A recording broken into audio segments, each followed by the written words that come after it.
Good afternoon and welcome to NYFP. Today I have a special guest here at the NASDAQ market site. I am joined by Her Royal Highness Princess Basmah Bint Saud. Good afternoon and thank you so much for joining me today. Thank you. Good afternoon to you all. Well, we are here at a marketplace at the NASDAQ exchange, and I understand that you are involved in many businesses as well as companies.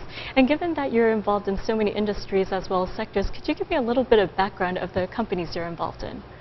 Actually, I've started 7 years ago in a company called Candid, and I've started it with opening 5 brands, cuisine brands, which I have created myself with the logos, the fronts, the menus. I'm a cook actually, and I thought I would, make use of my recipes and put it in my own restaurants.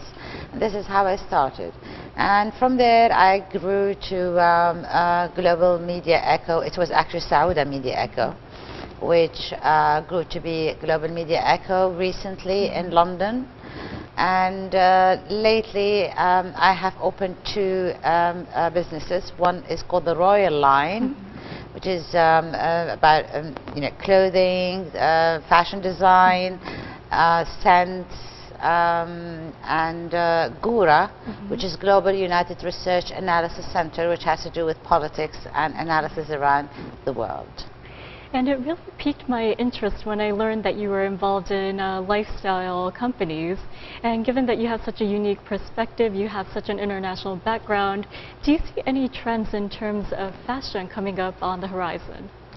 Well, yes, I think, lately we have seen quite a lot of fashion designers who are really recuperating the 60s, the 40s and the 50s. And I think within the next few years, terms coming, we will just be taking a lot of maybe the 90s this time.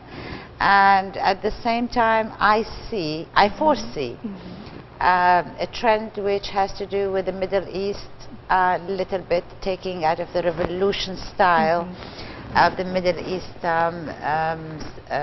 colors and textures and maybe format of dressing for the men and women, and transfer it into New York and European stylists, just mixing and merging together, because it's always very, very interesting that whenever there's something happens around the world, you've got next to it the style coming out.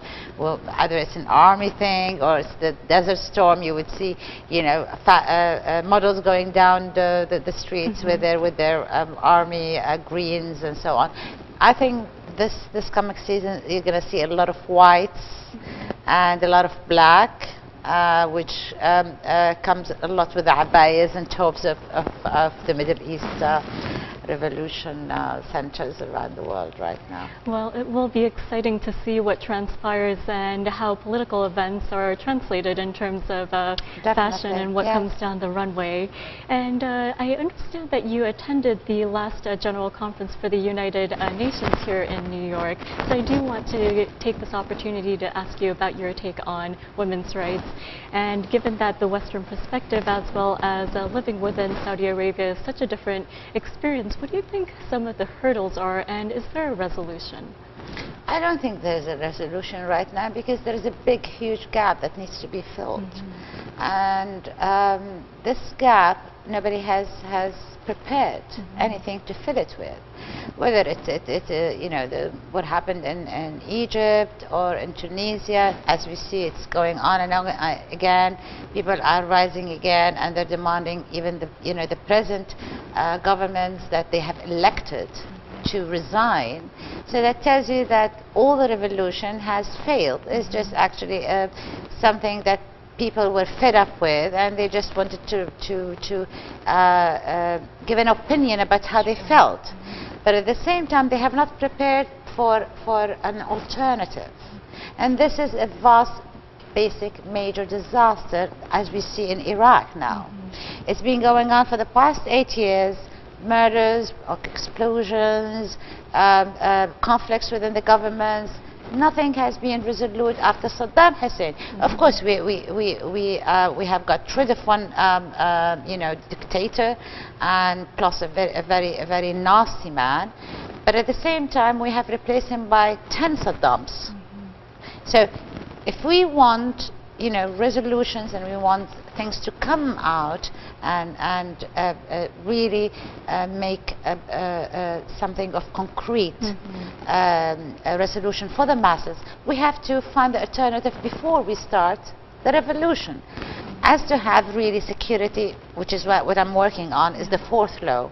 The fourth law has 4 pillars. First, security, freedom, equality, and education. I think you've highlighted some very important points there. But I understand later on this evening here in New York, you'll be speaking before the Women's National Republican Club. So could you tell me what's on the agenda for this evening? Global women's empowerment. Is it an empire or just a power? So it's about actually really what women can do and such events that are happening around the world right now. What can they actually implement as women, as touches, as human beings who are completely different than men? They see things in a completely different perspective than men. Men have tried for so long now to really govern the world, and what I see is disasters. From Wall Street to Middle East, to governments all around the world have failed economically to survive. And economics are the core of survival of nations. And we see women dealing with even $5 and feeding her children and doing everything in the house. So she knows exactly what to do in such matters. So I think this is the time that we give women the power to execute and deal with the power in the world. Doesn't mean that there's no sharing between men and women, but we have to have more participation, women's participation around the world, so we would have a real equilibrium within societies as to both perspectives, not only one perspective. And indeed, participation is very key here. So thank you so much for joining me today, and thank you so much for giving me the opportunity to get your take on so many industries. Thank you. Thank you very much.